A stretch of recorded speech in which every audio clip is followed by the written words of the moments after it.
Okay, there we go. Uh-oh. All right. That should be good now. Well, we hadn't done much. No. Start over? Yep. Oh, you won. Go Oh, ahead. okay. Welcome to Books We Never Read. Except for those we have. I'm Nicole. I'm Jason. And this is our third discussion of The Nightingale by Kristin Hannah, where we will talk about all of the book. So, if you haven't read all of the book, stop, go finish reading, and then come back and join us. Yeah. We have two other episodes about the Nightingale that you can follow along with. We are available as a podcast on YouTube Music if you would like to hear us and not see us. And we're available on Instagram for the memes. And I'm just like kind of chatting to give you time to stop this video if you have not read all of the Nightingale, because we're about to spoil everything. Mm-hmm. If you're joining us, please chat along in the chat. And if you're catching us on the replay, chat along in the little discussion box. We love to relive all of these books with you, even if it's years and years later. And we have tons of other books playlisted for you in the playlist section of our channel. It's true. It's all true. I like how they're saying that at least they know the blurb we say. It's just it's funny. Like, you just get into this like habit of saying something. One of the guys that works for me at the end of all his classes, he says, "Stay safe, stay healthy." And now just like everybody knows he says it, they just say it back to him. Aww, that's nice. Yeah. That's nice. All right. So 5 out of 5 tears for this book. Everyone, yeah. So I finished this book Thursday at the office, and I texted Nicole and I was like, "Don't finish this at work," because I was having to walk some inmates down to like carry some stuff, and I was like, "Y'all like have to wait like 10 minutes. I need like 10 minutes," and I had to like get myself together before I could like step out of my office and let people see me. So I hard cried through the last 2 hours of the book. I happened to take Friday off, so I finished it Friday at home. And I was like, you know what? I'm going to make myself a peanut butter and jelly sandwich because that's going to make me feel better. And I cried through my peanut butter and jelly so it just tastes. And then I was like, maybe if I go outside, I'll feel better. And I just stood outside in the sun and cried. yeah. It was so bad. And it was like, it was just odd things that made me cry too. Like simple things. Just the fact that all of Sophia's childhood was taken by this. Yeah. All of Isabel's life was taken by war. Yeah.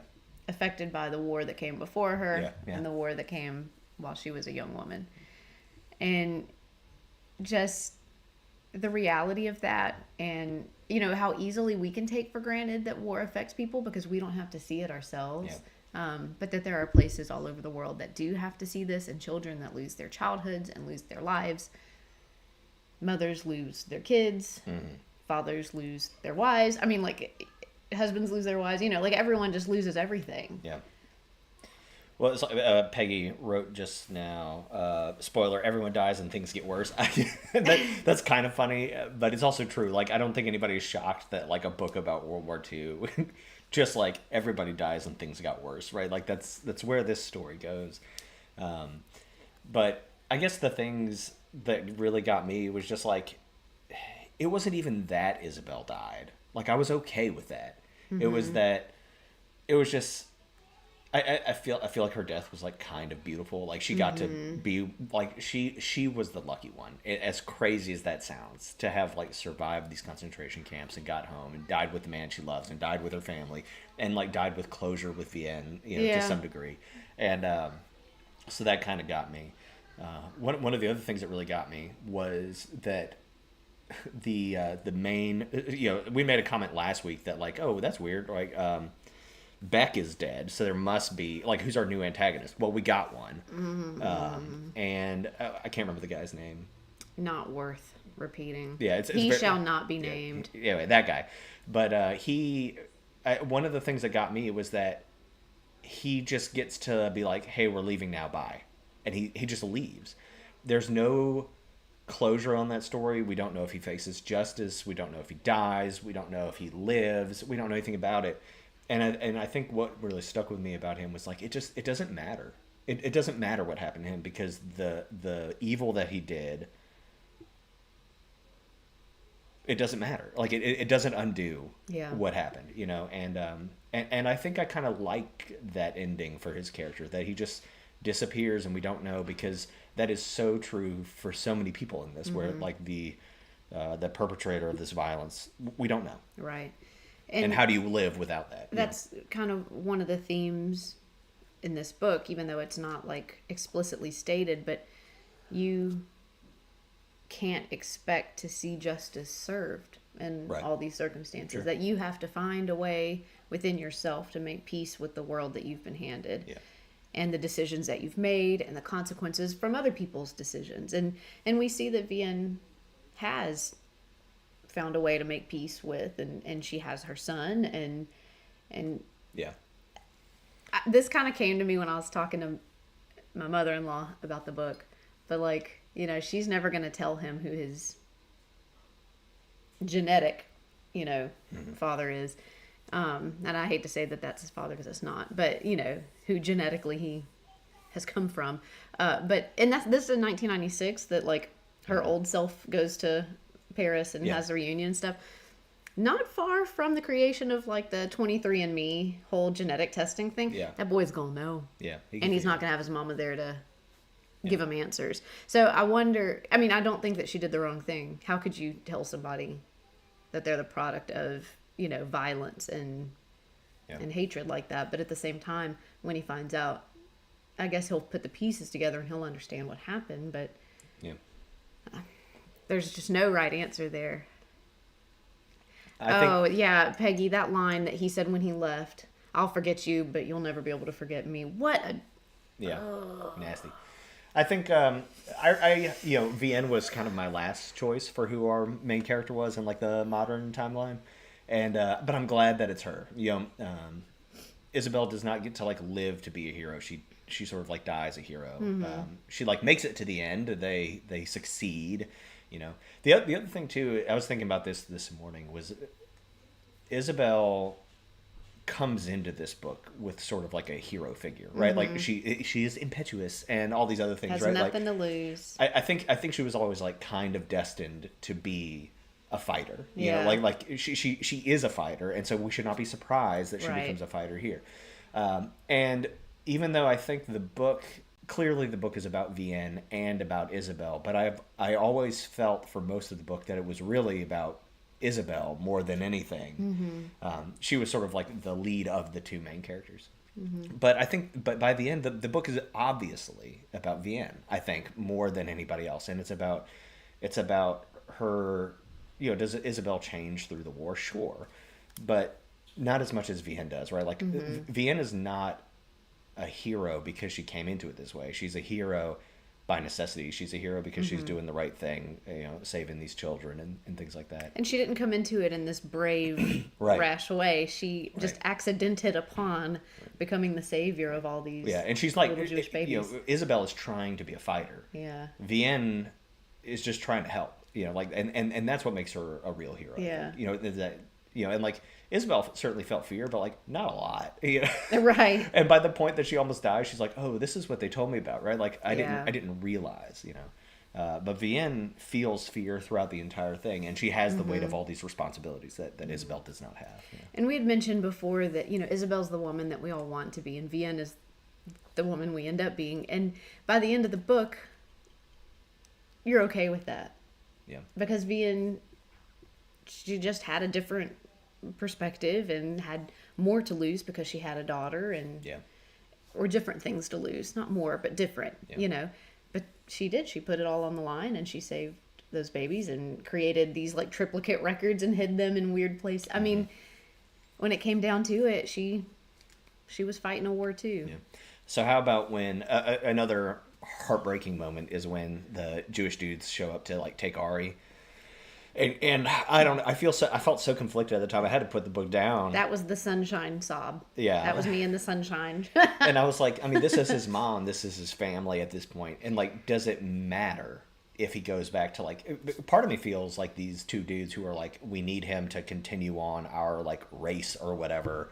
Part of me feels like that's selfish, right? Like that's about your need to. Well, I mean, it literally is. selfish. And, Yeah, yeah, sure. self-preserving. Yeah, it's your. It's not his need to continue right. your people. It's your need to continue your people. Right. But like I get that concept, and I'm not like disagreeing with it. But like I don't know.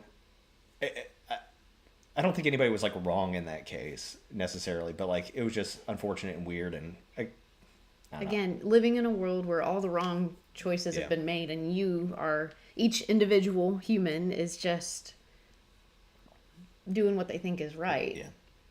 Yeah. There's no right or wrong here. It's just... Yeah. And so then, of course, the final boohoo comes up whenever Ari shows up at Paris, and he's like, Vienna, I remember. Been looking for you forever. I never forgot. I tried to forget. Yeah. Yeah. I'm glad that he didn't forget. Yeah. Dang. Oh, here come the waterworks. Yeah. It was rough, man. It was such a tough book.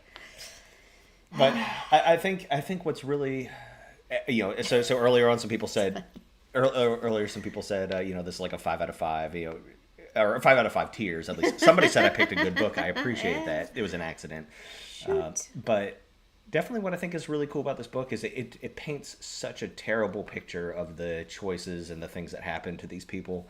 But it does such a great... It's not like superficial beauty, like look what happens afterwards and look at the world we build. It's about this like individual beauty for Vienne, and specifically, and how she is able to make a family out of a child that was taken from her and a child that was given to her not by choice. And it's sort of like this... It's not even like a light at the end of the tunnel. It's a light after the tunnel. Like you can't see it in the tunnel. You don't know you're heading that way. You're making your own light. Yeah. That's what it is. Yeah. There's no one's giving you any light. You're just forming your own. Yeah.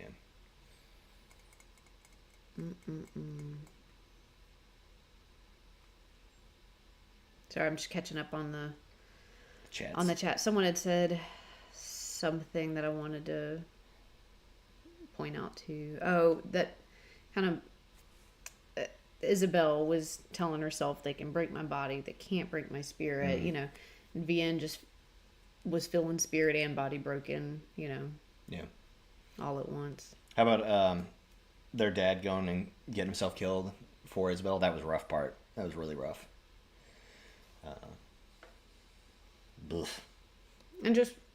And what a shame that they had to wait till death before they sorted all this out. And what a shame that he couldn't have been a good dad. Yeah. And, raised his own daughters. I really do enjoy the line whenever she when Isabel notices that he's shaking, or maybe Vienne notices, it doesn't matter, but he's shaking, and she's like, "Why are you shaking?" He's like, "I quit drinking." She's like, "This is not the time." He's like, "I figured it wasn't a good time to be a drunk." I'm like, "You're right, man." But the daughter was like, "It's a great time." Yeah. Oh, golly. And what's wild is like we're not even like 100 years past this. I know. Like we're getting close, but I mean, it's just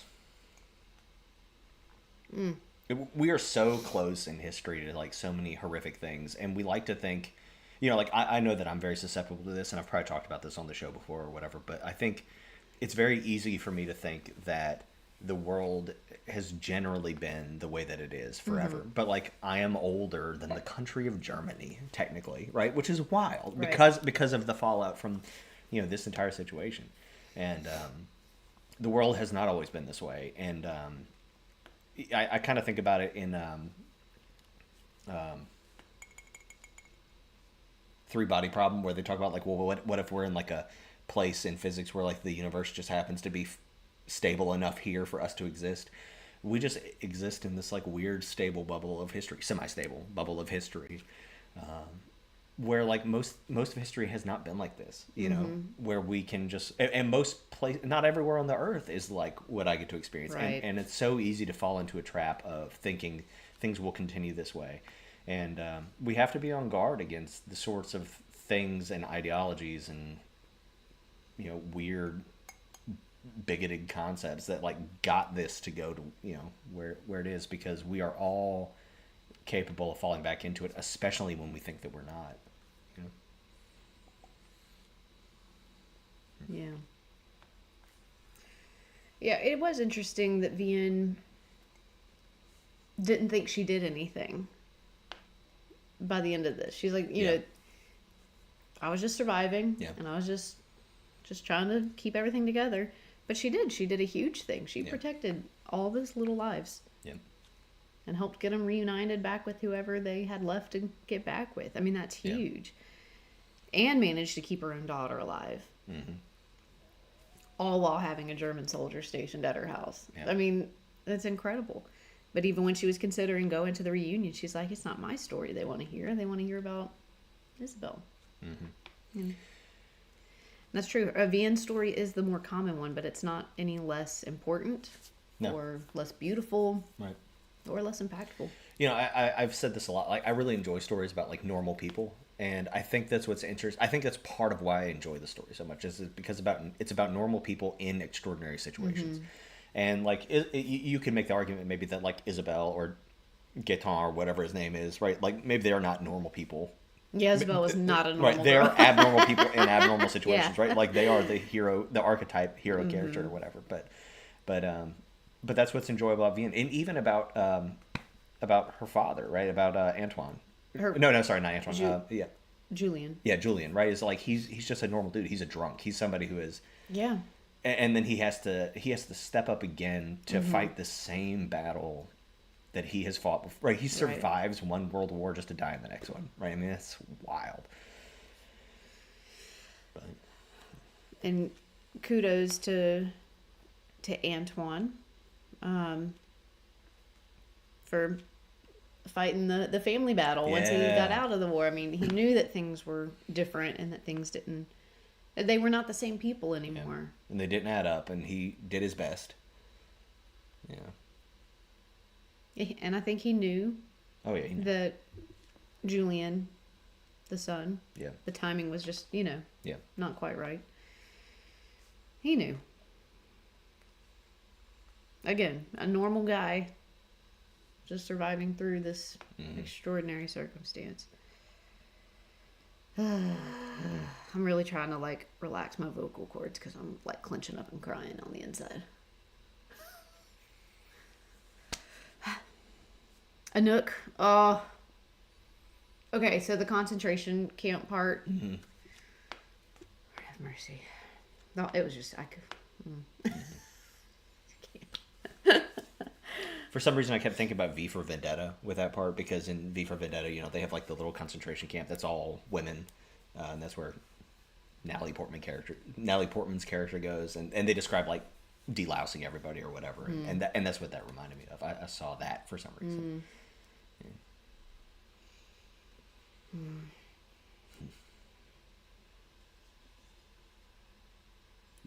Yeah. Even coming into this episode this morning, I was just like, what are we gonna do? I don't know what to say. Yeah. But there's a lot to think about with war, and wars are between governments, but the people, are who have to deal with it, and the capacities in which they have to deal with it are innumerable. It's so much. Shelby says she appreciated, all the female characters with small acts, but huge acts of heroism. Yeah. Which, and again, reminded me of All the Light We Cannot See. Mm-hmm. Just 1,000 small acts that made such a huge impact. Yeah.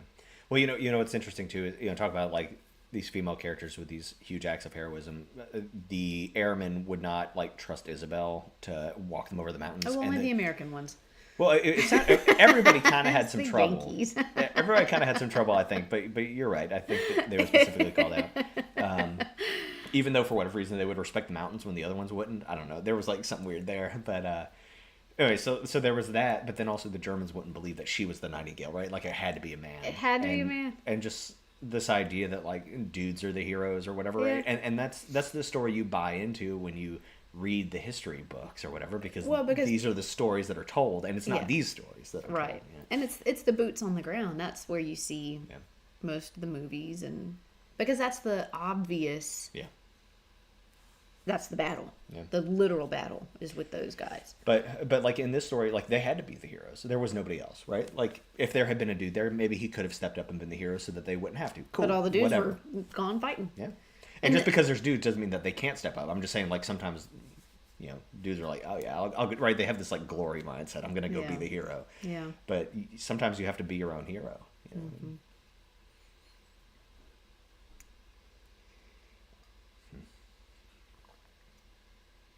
Vian's son wondered why he never knew any of these stories. And I think that's very interesting that Vian never told him any of it. And she says that, you know, men tell stories and women move on. Mm-hmm.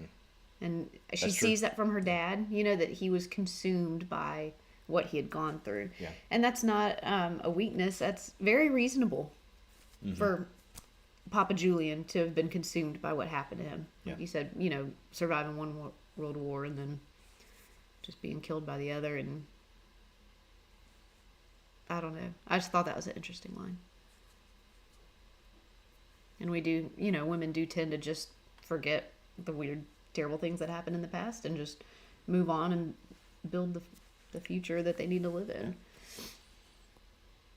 Sad that Sophie died of cancer. Yeah. That was so abrupt and yeah.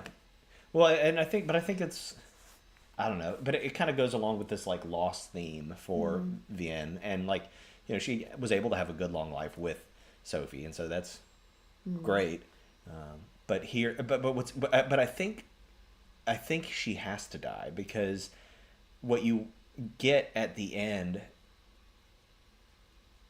is like certainly Sophie was there, obviously, with Vian for the war. Mm-hmm. But then they have all this life. They have life before the war. They have all this life after the war. And at the end of Vian's story here, as she's dying of cancer, all she has left is this legacy of the war. Mm-hmm. She has a son given to her by war. She has this, celebration of Isabel for the war, and it sort of represents sort of the all-consuming nature of that. And Sophie is sort of separated from that because she was just there for that part, right?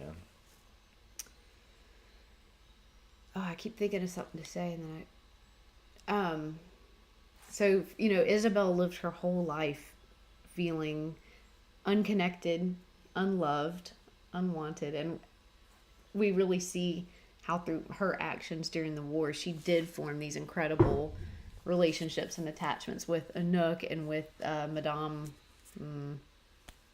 whomever, with Gaeton. And it was a more rogue and lonely kind of life that she lived, but she did form these very strong connections. Well, and she died very loved. Yeah. I think it's the night that they all get arrested, she realizes that she has friends. Yeah. And I thought that was a really great line where she looks around and she realizes, I have friends. Yeah. Because it's something that had never happened to her before. Thank you. Micheline. Micheline, yeah.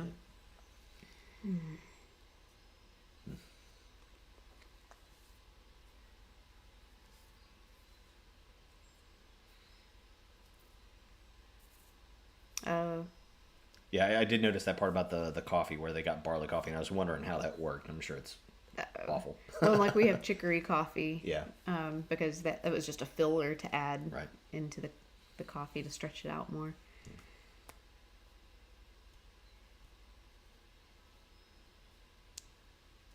Yeah, I was also thinking, like, why wouldn't the hospital keep her? But there was no room. They might have known that she was dying, Yeah. and they also might have, all things considered, she might not have been the worst off, like. Right. I don't know. Well, and when you have no capacity to help everyone, you only help the ones that you think can actually make it. Yeah. I don't want to say waste the resources on one who's dying, but that's just how triage works, I don't think we get like a really clear picture of like how long Isabel is back, but it feels like she's there for a good while, a couple weeks. Yeah, I felt like it was maybe a month or so. Oh, it's just so terrible.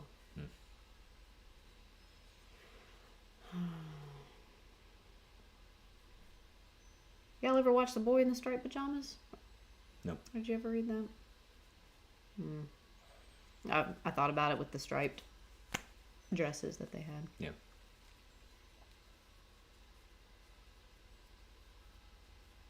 Have y'all ever read The Book Thief? We've talked about it. I have never read it. Gosh, that book changed my life. It was just one. It was so impactful. Yeah. Yeah. Anyway, I highly recommend it if you're interested. And The Book Thief makes you cry about 5 different times because the sad thing happens 5 different times. It keeps kind of changing time periods a little bit, and you see it happening over and over again, and it just punches you in the gut every time. Wow. It's narrated by Death. Oh, interesting. Which is, very interesting. I wouldn't mind rereading it. I read it so long ago. But I need a break from the sadness. I also really want to read The Women by Kristin Hanna. Yeah. But we need to wait. Yep. I have to recover. There's I think I said this a week or 2 ago, but one of the guys that works for me was suggesting a World War II book about an Italian soldier, maybe helping Jews, and it was something about like under an autumn sky or crimson sky or something like that. Somebody in here will know what that book's called. I can look it up. I need a break from World War II. I'm concerned that this next book will be disturbing. I just am. But then after that, like I don't know what comedy books are, but I might find one. And anyway, we're gonna revisit some of this stuff again because I think it's good. Well, I don't know. It's just I think these kinds of books, even though they're painful, they're good for you. Oh yeah, for sure. It just opens up your perspective. Reminds you that there's so much more to all these little conflicts. I don't mean little, but literally not. All these conflicts and scuffles and it's always the people who suffer. Yeah.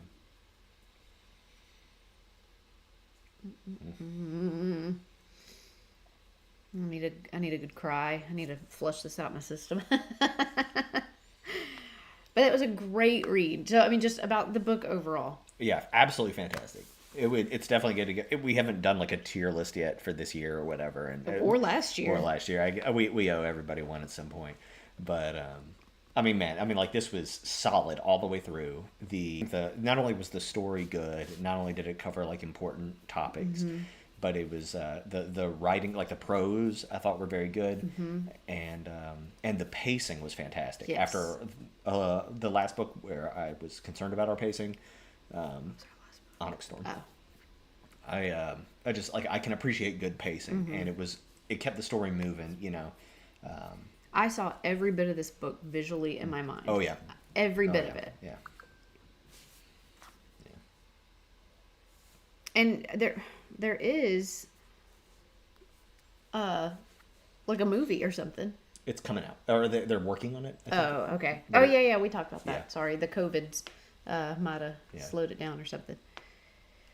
I don't know that I could watch that. Well, I was wondering, Shelby and Peggy have their tier list. Yep, so they're saying 8.4 for Shelby. That's pretty high. And what, break it down for us. Tell us like how it got that rating. I'm so fascinated by this. These math people. Like a good spreadsheet.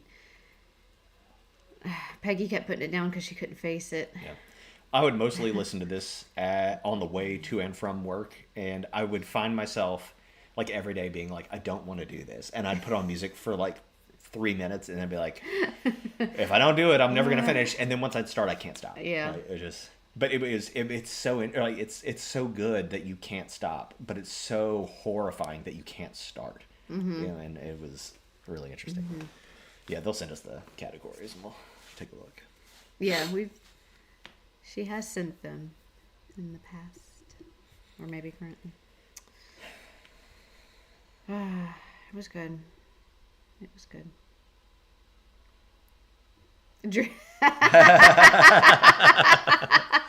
Dreaded reading it is one of the categories. Yeah.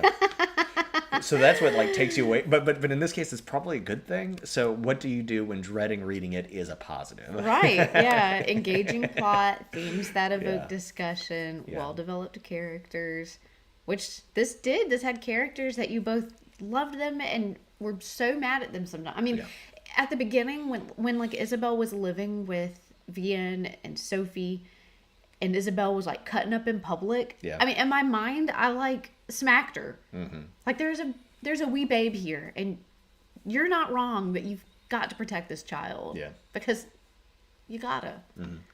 So I'm Vian. I'm the selfish one that's just trying to protect this little bit of peace, this little bit of paradise that she has in the middle of all this chaos. I like that Vian's garden really represented the progression of war and its effect on the regular folk, the farm folk, the people that should be so far removed from war, that the garden just slowly started dying. The fruit quit bearing, or the trees quit bearing fruit.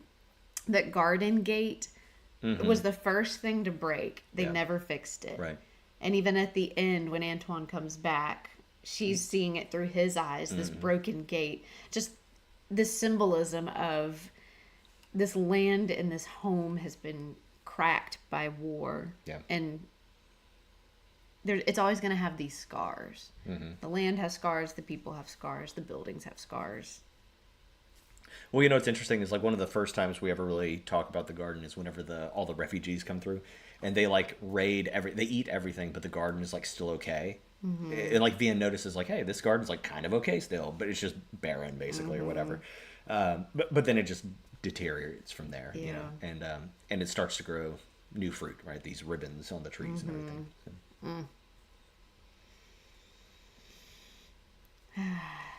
Oh, I love a good color coding. Same. So emotional impact, would recommend, immersive setting, quotable, strong opening. I mean, this just sounds like it should be a 10 straight up. What'd y'all dock it on? Dreaded reading. Yeah, I mean, well, did that make I don't know that it's quotable, right? Like I'm just like off the top of my head, I'm reading y'all's things and Well, the quote, there were some for me, like little pieces of quotes that popped in my head throughout the week. Sure, but I don't know. It depends on how you would define quotable, I suppose. But yeah. All right. The book was gray. Oh. Interesting. All right. Well, do you have anything else you would like to say about this? Hey, let's before we get off, let's tell folks now what to read to in the next book, and then we'll put out an actual syllabus. So our next book is Hurricane Season by Fernanda Melchor. And, well, we're going to read half for next week and half for the next week. So we're splitting it into two. And let's make sure that it doesn't start talking. Okay. We're reading chapters 1 through 4. Right. And we'll talk about that next Sunday. And then 5 through 8? Yep. Okay. The next week. So for our next book, Hurricane Season, we're reading chapters 1 through 4. We will put out a syllabus. We're just not going to do it right now. Yeah.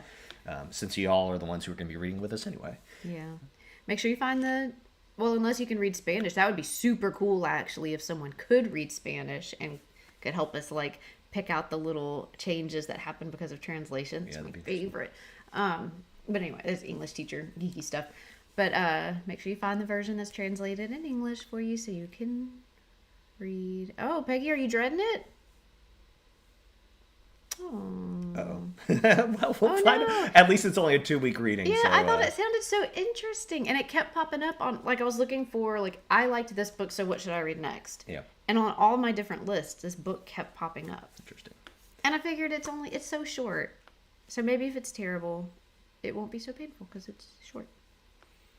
But it should be so interesting. We'll see. Oh, shoot. No, don't worry about it. We're good. We're good. It'll be fine. Or it won't be. Yeah, it's time for me to pick a bad book. So You've picked plenty. I feel like I'm due up for another one. Yeah. Cool. Just joshing. Well, we appreciate everybody joining us this morning and going through this book with us. It was a fantastic experience. I hope it was for everybody else. I think everybody. I hope your hearts heal. Yeah. It'll stick with you for a while. That's for sure. I tell you what, it's hard to cry and eat a peanut butter sandwich at the same time. You shouldn't do that when you don't have someone else in the home. You might die. Fair enough. Fair enough. Crying over my PBJ. Man, I cried so much. Like, I really could not pull it together. The Ring camera just has me cry. It just out in the sunshine. I was at the office and I could see you. It would keep telling me that you were going out there and you were just standing there, like head down. I was trying to be healed by the sun. Okay. Anyways. Peggy says this it goes on a shirt. It's hard to cry and eat a PBJ. Once we're famous, whatever that means. Man, we'll start making so shirts much, with all these. Talk about quotable. Us. So much book club quote. Yeah. That's very funny. All right. Anyway. We're going to go ahead and wrap this up. We appreciate everybody being here. We will see you next week for the hurricane chapters. Hurricane season. Oh, right. Yeah. Hurricane season chapters 1 through 4.